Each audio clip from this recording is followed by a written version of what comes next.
नमस्कार. गण गणात बोलते. स्वादगाथा या माझ्या चॅनेलवर तुम्हा सर्वांचे मनापासून खूप खूप खूप स्वागत आहे. मी आज जी रेसिपी बनवणार आहे त्याचं साहित्य घेऊन घ्या आणि कृती बघून घ्या. आणि माझ्या जर रेसिपीज तुम्हाला आवडत असतील तर माझ्या चॅनेलला लवकर लवकर सबस्क्राईब करा, लाईक करा, शेअर करा आणि बेल आयकॉनवर क्लिक करा. आणि तुम्ही पण घरी ट्राय करा आणि कमेंट करायला विसरू नका. चला तर मग.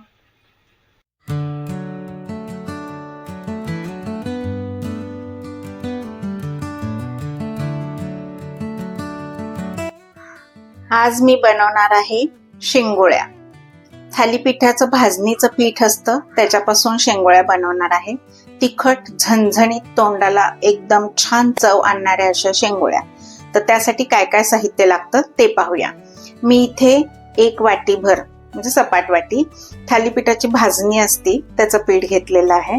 तुमच्याकडे जर हे थालीपीठाच्या भाजणीचं पीठ नसेल तर तुम्ही चकलीचं भाजणीचं पीठ घेऊ शकता किंवा तुरीची डाळ भाजून त्याचं रवाळ पीठ काढून घेऊ शकता किंवा मुगाच्या डाळीचं कुठलंही म्हणजे असं डाळीचं पीठ तुम्हाला असं भाजून दळून घ्यायचं आहे.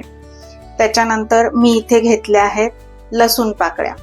तर ह्या 6 ते 7 लसूण पाकळ्या आहेत आणि ही आहे हिरवी मिरची 2 आहेत आणि एक छोटासा आल्याचा तुकडा आहे. तुम्हाला जर तिखट झणझणीत हवं असेल तर तुम्ही मिरचीचं प्रमाण वाढवू शकता. इथे धन्या जिऱ्याची पावडर घेतली आहे. तर ही धन्याची पावडर आहे आणि त्याच्यातच इथे जिरे पावडर आहे आणि इथे लाल मिरची पावडर. त्याच्यानंतर फोडणीचं साहित्य जिरे, मोहरी, हळद आणि हिंग आणि आपल्याला इथे स्वादानुसार मीठ घ्यायचं आहे आणि पाणी घ्यायचं आहे. चला तर वेळ न वाया घालवता आपण रेसिपीला लगेच सुरुवात करूया. आणि ही थोडीशी कोथिंबीर सुद्धा घ्यायची आहे.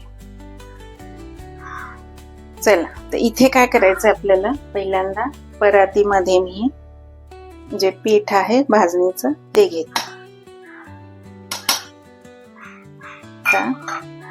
त्याच्यामध्ये स्वादानुसार मीठ घेऊया.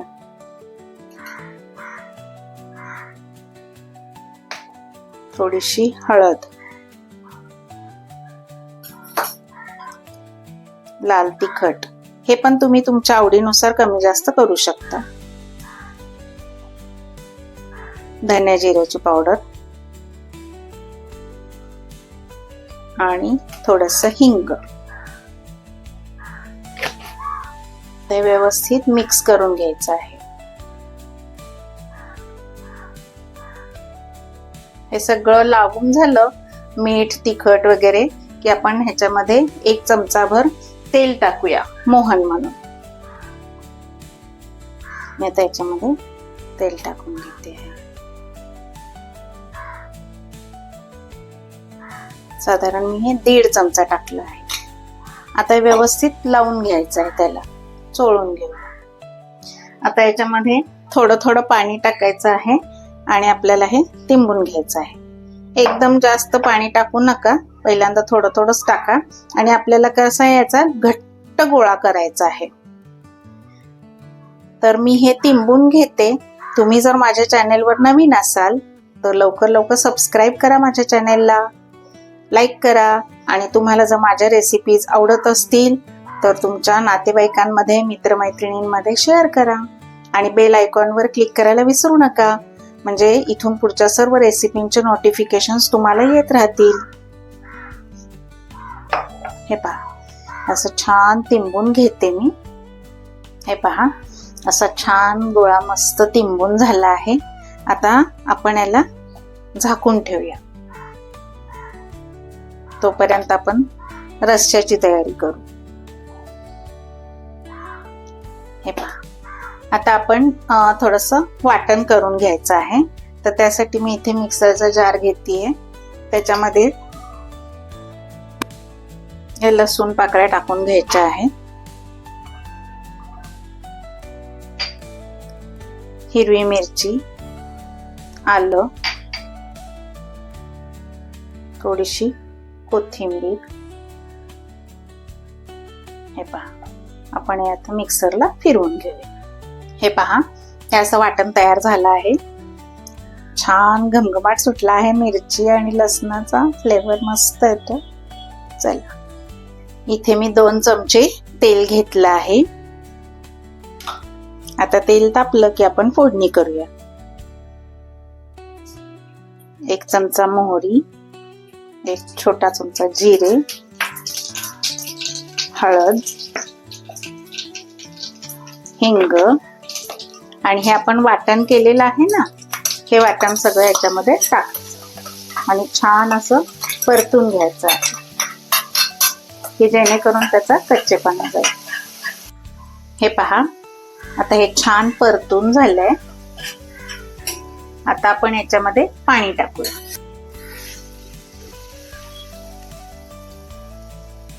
हे मिक्सरचं पण पाणी मी मिसळून घेते. तेल टाकून देऊया. आता हे पीठ सुद्धा भिजलं आहे छान. आता आपण याचे शेंगोळे करून घेऊया आणि तोपर्यंत पाण्याला उकळी येते. आधी मी काय करते, याला थोडंसं मळून घेते एकदा अजून. हे पहा, हा असा पिठाचा गोळा छान मळून घ्यायचा. आता आपण पोळपाटावर याच्या शेंगोळ्या करूया. तर काय करायचं, थोडंसं एवढं पीठ घ्यायचं असं आणि हे असं रोल करायचे. थोडे पातळ पातळ करायचे. हे पहा असे, आणि हे असे गोल चिकटवायचे. हे पहा असे. आणि हे भाजणीचं थालीपीठाचाच केलं पाहिजे असं काही नाही. हुलगे असतील ना तुमच्याकडे, हुलग्यांचं पीठ करून त्याचेही केले तरी छान होतात. ते थंडीच्या दिवसात पौष्टिक असतात. गरम असतात ना, मग ते थंडीच्या दिवसात करून खायला काहीच हरकत नाही. मी जाडीला पातळ पातळ केले आहेत म्हणजे कसे ते छान शिजतील, कच्चे राहणार नाहीत. तर सगळे मी आता असे बनवून घेते. हे पहा, त्या 1 वाटी पिठाचे माझे हे एवढे करून झाले आहेत. आता आपली इकडे पाण्याला पण उकळी आलेली आहे. चांगली उकळी येऊ द्यायची आणि उकळी आल्यानंतर मगच त्यात सोडायचे आहेत. नाही तर थंड पाण्यात सोडले तर ते सगळे एकमेकांना चिकटतील आणि गाळ होऊन जाईल. आपलं आता याच्यामध्ये मीठ घालायचं राहिलं आहे. हे आपल्या पिठामध्ये शेंगोळ्याचं घातलेलं आहे. आपण रश्श्यापुरतं घालायचं आहे आपल्याला, चवीपुरतं. हे पहा, पाण्याला आता छान उकळी आलेली आहे. आता आपण त्याच्यामध्ये हे शेंगोळे सोडून घेऊया.